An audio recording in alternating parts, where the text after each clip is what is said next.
Bonjour, c'est le professeur Saint-Louis aujourd'hui. C'est pour le cours 7CMM 210, Réglementation canadienne en matière de radiodiffusion et de télécommunication. Et c'est le cours du 17 mars 2020 qui a été reporté. Et aujourd'hui, on va toucher à l'accès légal, le libre accès. Donc, on voit maintenant sur la première diapo, c'est un exemple du libre accès. Donc, c'est un exemple où le libre accès, c'est le gouvernement qui nous donne des informations qu'on lui demande. C'est un peu le libre accès et l'accès légal, c'est un peu le revers l'un de l'autre. Donc, l'accès légal, c'est, on pourrait dire rapidement, c'est l'autre partie de la vie privée où le gouvernement détermine ce que, d'après les lois, détermine ce que le gouvernement peut demander d'un citoyen. Quel accès peut avoir sur ces informations privées personnelles. Tandis que le libre accès, c'est le contraire. C'est nous, qu'est-ce que nous, on peut demander aux autorités qui nous concernent souvent ou sur d'autres sujets. Donc, ce sont deux aspects l'un de l'autre. Et comme on a vu, c'est que c'est la suite de la discussion sur la vie privée, la confidentialité et aussi sur la diffamation d'une certaine façon. Donc, on voit que tout a rapport dans le cours. On voit que tous les éléments se rejoignent à certains endroits. Donc, l'accès légal, c'est la suite des conséquences des réglementations sur la vie privée, sur la confidentialité, qui, quand on retourne le sujet, on arrive au libre accès qui est comment le citoyen peut lui demander au gouvernement ces informations. Aujourd'hui, on va commencer avec l'accès légal. On va suivre par le libre accès. On va regarder la citation juridique qui va revenir dans les travaux et dans l'examen final. Et finalement, on va parler du travail de recherche que j'ai décidé de canceller vu la situation et qu'on va remplacer par des quiz. La caricature qu'on va regarder représente des requins qui salivent, qui sont vraiment intéressés à pouvoir aller chercher de la viande, ici on pourrait dire, dans une personne. L'analogie que j'aimerais faire ici, évidemment, la caricature n'était pas faite pour ça spécifiquement, ne parlait pas d'accès légal, mais la caricature que je veux faire, ce sont les autorités qui veulent aller chercher de l'information. Pourquoi est-ce que je représente comme des requins? Souvent, ça va venir des services de police, des services de renseignement qui vont demander de l'information du citoyen. L'excuse qu'on va souvent dire, c'est la sécurité, la sécurité, la sécurité. Et l'information, elle existe. L'information, elle existe sur nos téléphones, dans les maisons, sur toutes sortes d'outils. Alors pourquoi est-ce qu'on n'irait pas chercher l'information? Présentement, avec la crise, la pandémique du COVID qu'on voit un peu partout dans le monde, on voit qu'il y a beaucoup de gouvernements qui salivent à l'information, qui peuvent aller chercher pour être capables de, en d'autres mots, contrôler la crise en ayant de l'information qui, normalement, ils n'auraient pas accès. Donc, c'est pour ça que je représente ça par des requins qui veulent aller chercher de l'information. En temps normal, quand on n'est pas en situation de pandémie, cette information-là ne serait pas disponible et personne oserait, dans certains pays, évidemment, les pays comme démocratiques comme le Canada, oserait demander cette information-là. Mais parce qu'elle existe et on se dit, on est en situation de crise, alors on devrait peut-être aller chercher cette information-là. Rappelez-vous de ce thème-là aujourd'hui, quand on va parler de l'accès légal. C'est vraiment ce que le gouvernement veut aller chercher.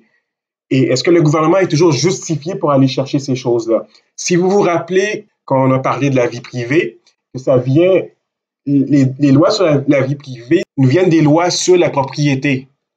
Donc, le fait d'empêcher autrui sur sa propriété, c'est de là que la vie privée, le concept de la vie privée nous vient.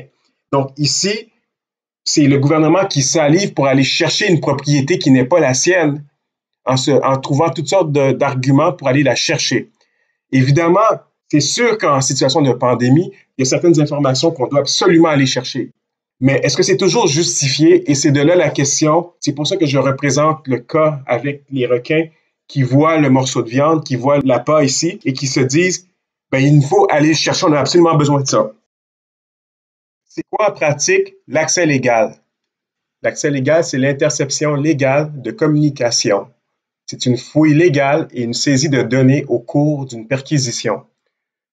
L'autorisation doit être obtenue légalement, généralement par une décision juridique, des informations en transit, donc des informations qui sont en circulation, et des informations qui sont déjà stockées, donc des informations qui sont déjà sauvées à quelque part.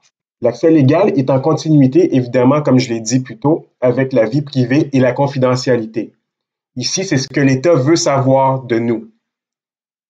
Le libre accès, comme je le rappelle, c'est ce que nous voulons savoir de l'État. Le principal attrait de l'accès légal, c'est que les données existent. Alors, si elles existent, pourquoi on ne devrait pas se les procurer parce qu'on en a besoin? Parce que l'État a besoin de ces données-là. Même si que les données appartiennent vraiment aux citoyens, l'État se dit, mais l'information, elle est là. Alors, on veut régler tel problème. Tout ce qu'on a à faire, c'est aller chercher l'information. Et le problème avec l'accès légal, c'est qu'il y a des limites, c'est que ça empiète tout le temps sur la vie privée. Un exemple de l'accès légal, c'est l'utilisation des données cellulaires des Chinois par l'État chinois. C'est ce que les Chinois ont fait et d'autres pays par rapport au COVID-19, où ils vont aller chercher l'information sur les cellulaires des citoyens, des Chinois en particulier, pour être capable de faire une espèce de triangulation de qui a contacté qui et qui a pu infecter qui. Donc, à partir de cette information-là qui nous vient de tous les citoyens, on va aller chercher, on va essayer de rebâtir une image complète de la propagation du virus dans la population. Sauf que ces données-là, dans des pays comme le Canada ou les États-Unis, ce sont des données qui appartiennent en général aux citoyens. Ce sont des données qui sont protégées par la vie privée, qui demeurent sur les téléphones cellulaires des gens et non pas des données qui sont publiques. Donc, on voit tout de suite que l'accès légal peut rentrer rapidement en conflit avec les principes de la vie privée. Et le défi de l'accès légal, c'est de mesurer à quelle intensité est-ce qu'on peut aller chercher l'information du citoyen et par quelle façon on peut aller la chercher. Est-ce qu'il y a des procédures claires? Est-ce qu'on passe par un juge pour aller chercher cette information-là? Ou bien est-ce qu'on fait juste dire, comme les policiers ou présentement certaines autorités de la santé aimeraient, on va juste aller la chercher l'information parce qu'elle existe déjà. Un des arguments les plus fréquemment utilisés en accès légal, c'est l'argument de la sécurité. Souvent, on va entendre les autorités se dire, il y a une crise, il faut aller chercher l'information. Des fois, ce n'est pas nécessairement pour des crises, ce sont pour des perquisitions régulières comme pour des enquêtes criminelles où on se dit, ben, l'information, elle est là, on va passer par un juge pour aller la chercher. Donc ça, c'est assez courant où on demande, un juge va statuer, oui, vous avez le droit de mettre quelqu'un sur écoute, oui, vous avez le droit de faire une enquête, oui, vous avez le droit de demander qu'un tel amène son laptop pour qu'on puisse inspecter, pour qu'on puisse aller chercher des choses. Ça fait partie de l'accès légal, tout ça. Mais un des arguments qui est utilisé, surtout ces temps-ci, il va falloir vérifier quand est-ce que ça va venir au Canada. Ça va probablement venir aux États-Unis assez rapidement. C'est l'argument de la sécurité. L'accès légal, en fait, c'est pas mauvais parce que oui, le gouvernement a une procédure pour demander de l'information. C'est correct. Mais c'est que c'est souvent utilisé pour, ben, on a une crise, on a ci, on a ça, et c'est pour la sécurité. C'est vraiment la sécurité. Il nous faut faire quelque chose pour aller chercher cette information-là. Je vais vous donner une citation qui nous vient de Benjamin Franklin, qui était un politicien américain au début de la nation américaine. C'est une citation qui est souvent utilisée pour parler des situations de vie privée, de confidentialité et d'accès légal. Je vais juste vous rappeler que cette citation-là que je vais vous dire, M. Franklin ne l'a pas dit dans le contexte de l'accès légal qu'on regarde aujourd'hui. C'est quelque chose qui avait un autre cas, un cas de propriété. C'était pas du tout le même contexte. Mais la façon dont il l'a dit est quelque chose qui est très applicable aujourd'hui. Surtout en période de pandémie, vous allez voir comment, c'est des choses que vous allez voir dans les semaines à venir. Je suis sûr que ça va venir dans d'autres pays. Si ce n'est pas au Canada, aux États-Unis, mais c'est déjà commencé. De toute façon, dans d'autres pays, vous allez le voir. Donc, c'est quoi la citation? Évidemment, elle est sur la diapo, vous pouvez le voir. C'est « Those who would give up essential liberty to purchase a little temporary safety deserve neither liberty nor safety. Donc, si je le traduis pour vous, évidemment, ceux qui renonceraient à la liberté essentielle pour acheter un peu de sécurité temporaire ne méritent ni liberté ni sécurité. Donc, on comprend que la vie privée, la confidentialité, ce sont des droits qui protègent nos libertés. L'accès légal, c'est quelque chose qui vient restreindre nos libertés. Donc, dès qu'on fait appel aux arguments de sécurité pour limiter la vie privée et la confidentialité des citoyens, ce que la citation populaire de M. Franklin nous demande, c'est est-ce que ça vaut la peine de sacrifier nos libertés et nos sécurités pour un peu plus de sécurité? D'une certaine façon, cette même citation-là a été remise à l'envers par le gouvernement Trump aux États-Unis, où là, on demande, M. Trump lui-même demande, est-ce qu'on ne sacrifie pas trop, parlant vraiment de l'économie, pour la sécurité aux États-Unis présentement durant la pandémie? Est-ce qu'on ne met pas à risque nos libertés économiques pour pouvoir se protéger d'une pandémie? Donc, bien que j'aime la citation de M. Franklin, on voit ici qu'elle peut être twistée et changée pour quelque chose de vraiment négatif. Ici, on a une pandémie. On demande aux gens de rester à la maison. Mais ce que M. Trump dit, lui, c'est on a une pandémie, mais est-ce que ça ne sacrifie pas notre économie? Donc, évidemment, les droits économiques, ce sont des droits, le droit à la propriété, en d'autres mots, ce sont des droits qui sont intimement liés avec les droits à la liberté que les citoyens ont en général. Donc, je vais vous laisser à vous de réfléchir sur cette question-là. Évidemment, j'ai une position là-dessus. J'ai toujours des positions sur ces choses-là. J'aime beaucoup ce que M. Franklin dit, qu'il ne faut pas nécessairement sacrifier toutes nos libertés pour la sécurité, mais en même temps, je trouve qu'il y a toujours un juste milieu et peut-être que la position de M. Trump ici et d'autres gens du Parti républicain sont un petit peu trop libertaires. C'est à vous de juger. Ça, c'est ma position. Je vous rappelle, avant de terminer pour cette citation, qu'elle n'a pas été rédigée par M. Franklin dans un contexte pour parler de la vie privée et de la confidentialité. C'est quelque chose, quand on relit cette citation-là en 2020, on voit tout de suite le contexte où on peut l'utiliser. Mais M. Franklin ne l'a pas écrit pour ça au départ. Il faut seulement être clair de ce point-là. Qu'est-ce qui nous a amené vers l'accès légal au Canada? Eh bien, au Canada, il y avait deux lois qui datent de 1985 chacune, qui réglementaient l'accès légal. Donc, il n'y a pas de loi spécifique à l'accès légal au Canada. Ce sont des règles et des lois qui partagent cette jurisprudence, on pourrait dire.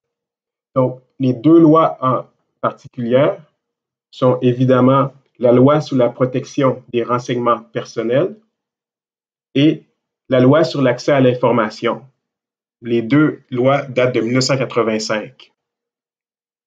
Donc, on va se rappeler que la loi sur la protection des renseignements personnels n'est pas la même loi qu'on a regardée durant la dernière session, ce qui s'appelle la loi sur la protection des renseignements personnels et les documents électroniques.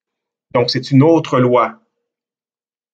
La loi sur la protection des renseignements personnels, comme je l'ai dit, et la loi sur l'accès à l'information, ces deux lois-là datent de 1985. Donc, le défi que vous pouvez remarquer tout de suite avec des lois qui datent de 1985, c'est qu'elle ne prend pas en conséquence des développements dans l'économie de l'information. Donc, on pourrait dire tout ce qui est numérique, l'information numérique. Donc, il n'y avait pas de cadre spécifique pour aller chercher cette information-là numérique par les autorités canadiennes. Un gros événement que vous connaissez tous, qui s'est passé en 2001, a changé un peu, a forcé les gouvernements à s'équiper pour être capables d'aller chercher l'information là où elle est. Donc, évidemment, cet événement-là, c'est le 11 septembre 2001, avec les attaques terroristes à New York, aux États-Unis. Et qu'est-ce qui est arrivé par après? C'est qu'il y a eu ce qu'on appelle le traité 185. Le traité 185, aussi connu sous le nom de la Convention sur la cybercriminalité du Conseil de l'Europe est une convention internationale de plusieurs membres du Conseil de l'Europe, ainsi que des non-membres, mais qui ont signé la Convention. Donc, le Canada, comme plusieurs autres pays, s'est engagé en 2001 à signer et à ratifier ensuite. Donc, quand on parle de ratification, ça veut dire que ça doit passer au Parlement canadien. Pas seulement signer, mais aussi le ratifier comme loi, l'appliquer dans les lois locales du Canada. Ça a pris seulement en 2015, ça a pris donc beaucoup de temps avant que ce soit finalement ratifié au Canada. Pourquoi ça? Il y a eu plusieurs tentatives au Canada. Il y a eu ce qu'on appelle le projet de loi C-74, qui date de 2005, qui était un projet qui est mort sur la table. Il n'y a pas eu le temps d'aller plus loin.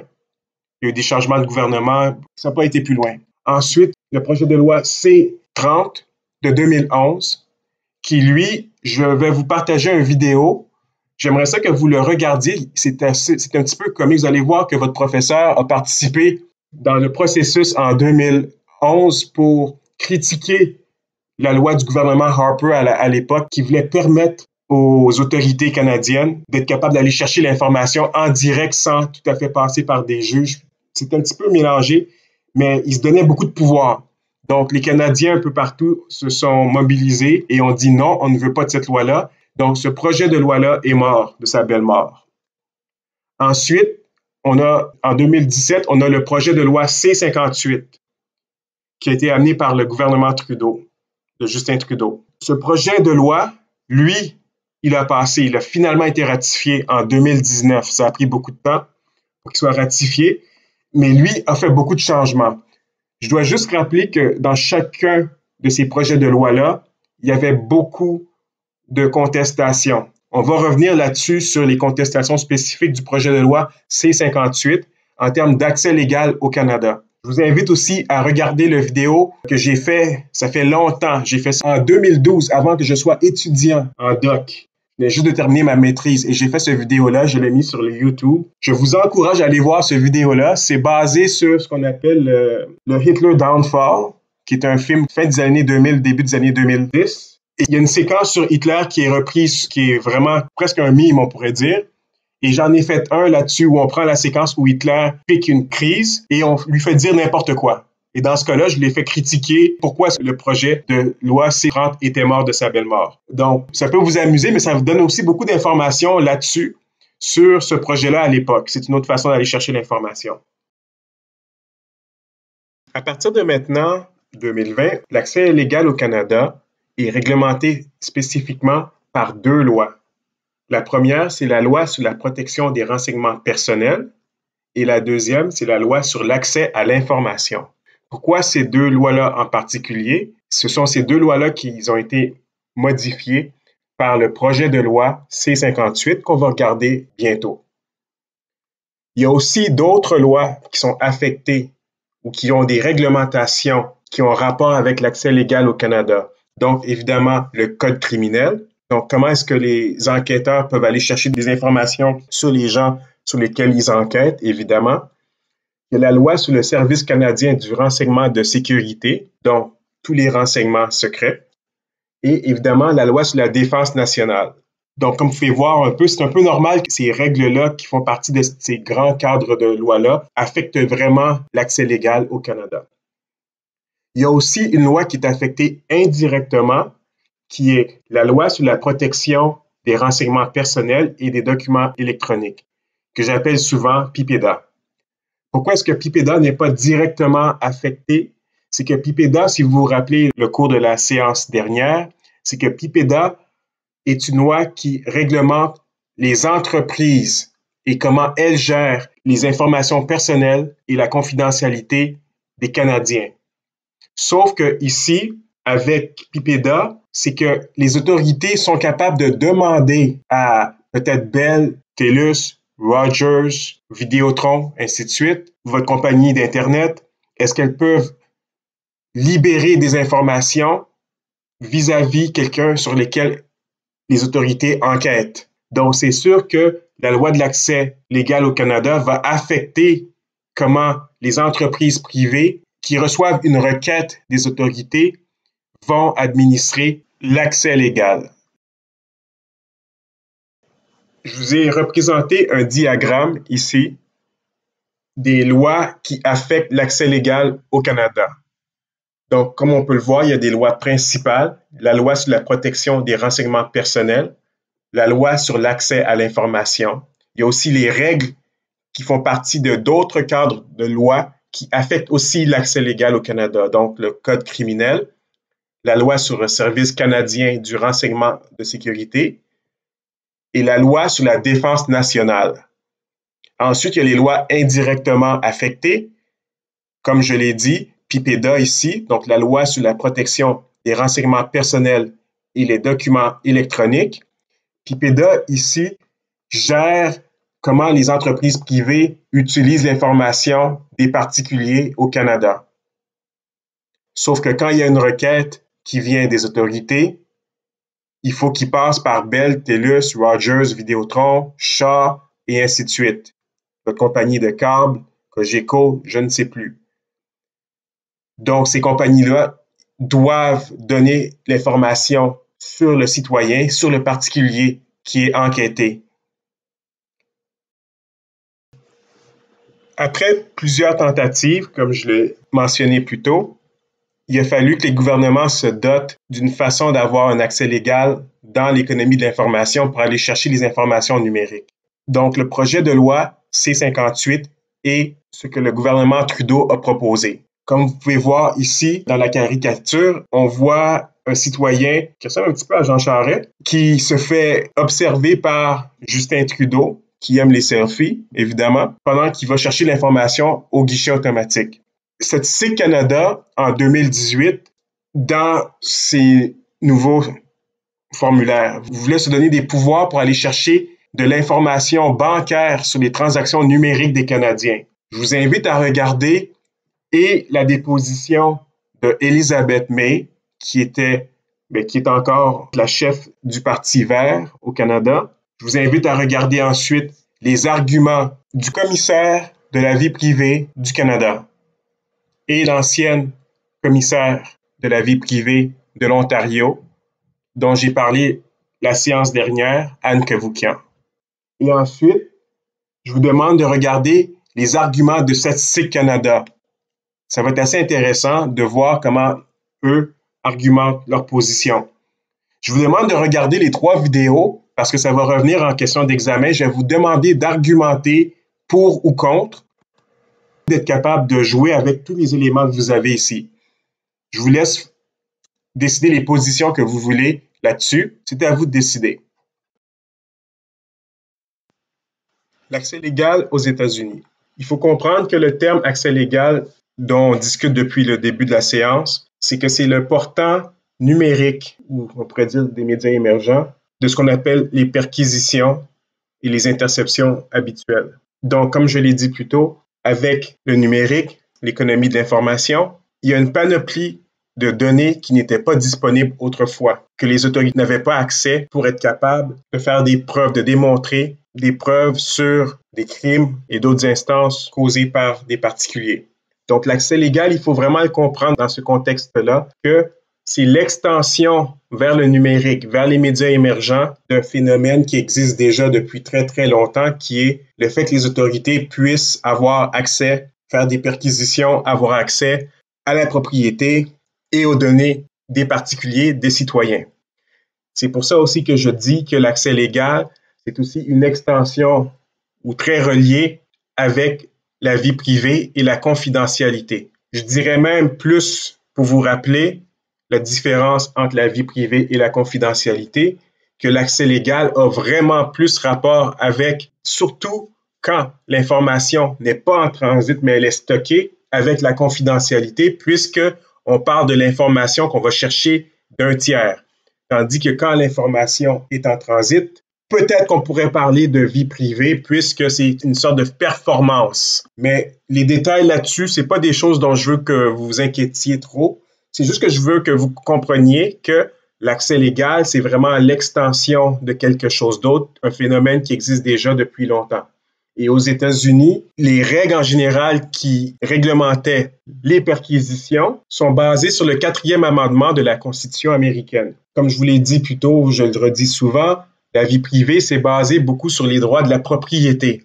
Eh bien, c'est ce qu'on voit ici quand on voit que le 4e amendement, lui, restreint le pouvoir des autorités sur la perquisition de la propriété d'un particulier, d'un citoyen. Ça donne une obligation aux autorités d'aller se chercher un mandat judiciaire et de faire la preuve que les perquisitions ou les interceptions doivent être faites et qu'il n'y a pas d'autre moyen. Et de là, ensuite, le juge va accorder en général un pouvoir de faire une interception, une perquisition assez restreint, surtout dans le cadre des États-Unis où le 4e amendement a été mis pour vraiment contrôler le pouvoir de l'État sur l'individu. L'accès légal aux États-Unis a commencé très tôt, en 1994, quand le FBI, quelques années auparavant, a demandé aux autorités américaines de leur donner des pouvoirs pour aller chercher l'information numérique et des téléphones mobiles, ainsi de suite, que les compagnies de télécommunications avaient en leur possession sur les particuliers, les citoyens américains. Donc, la loi qui a été créée s'appelle le Communication Assistance for Law Enforcement Act. On va l'appeler le CALEA pour la suite du cours. Ça donne des pouvoirs d'interception des communications qui sont imposées aux entreprises de télécommunications. Qu'est-ce que ça veut dire? Ça veut dire que AT&T, Verizon, d'autres entreprises doivent donner accès à leurs données aux autorités qui le demandent avec évidemment mandat de perquisition, mandat judiciaire venant d'un tribunal, ainsi de suite, pour les accommoder pour qu'ils puissent aller chercher cette information-là directement. Au départ, ça s'appliquait seulement aux compagnies de télécommunications. Mais avec le 11 septembre, les attaques terroristes, le gouvernement Bush, en 2005, a élargi le CALEA et a demandé aux entreprises Internet d'avoir des aptitudes pour être capables, elles aussi, de collecter l'information qui pourrait être transmise quand les autorités le demandent. Évidemment, c'est le FCC américain, le Federal Communication Commission, qui est l'équivalent du CRTC canadien, qui réglemente cette obligation-là d'aller chercher l'information, de l'intercepter pour les autorités. Donc, on rappelle encore une fois que c'est vraiment les compagnies individuelles qui, elles, ont le pouvoir, ont l'équipement, ont accès à ces informations-là et doivent ensuite donner l'accès au gouvernement pour aller chercher l'information dans les cadres d'enquête et ainsi de suite. Le 26 octobre 2001, donc rapidement après les attaques du 11 septembre, le gouvernement fédéral américain a mis sur place le Patriot Act de 2001 qui augmentait les pouvoirs d'interception et de perquisition des autorités. En particulier, ce qui est important de se rappeler, c'est ce qu'on appelle le Roving Order, ou en français, l'ordonnance globale, qui donnait des pouvoirs aux autorités de faire une seule requête judiciaire pour obtenir accès à tous les numéros de téléphone aux ordinateurs d'un même individu sans avoir à faire une requête particulière pour chacun des engins. Maintenant, on se rapproche rapidement de ce qu'on appelle de l'affaire Snowden, qui n'est pas pour le cours d'aujourd'hui, malheureusement. C'est un cas qu'on va regarder quand on va parler de la surveillance, mais on voit tout de suite que la surveillance commence à rentrer là. Parce que l'affaire Snowden, pour ceux qui ne le savent pas, c'est qu'en 2013, Edward Snowden, qui était un contracteur qui travaillait pour la CIA américaine, s'est sauvé avec beaucoup d'informations qu'il a révélées au public, en particulier aux médias internationaux. Il a révélé une structure où beaucoup d'informations étaient collectées par les grandes entreprises de télécommunications, d'Internet américaines, qui donnaient beaucoup d'accès aux informations personnelles des individus, des citoyens américains, même aussi des étrangers, comme les Canadiens. Ça fait beaucoup de débats, mais c'est pas pour le cours d'aujourd'hui. On en parlera une autre fois.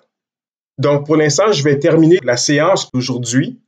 Je vais diviser ça en petits morceaux pour pas vous donner des gros cours de 3 heures, encore une fois.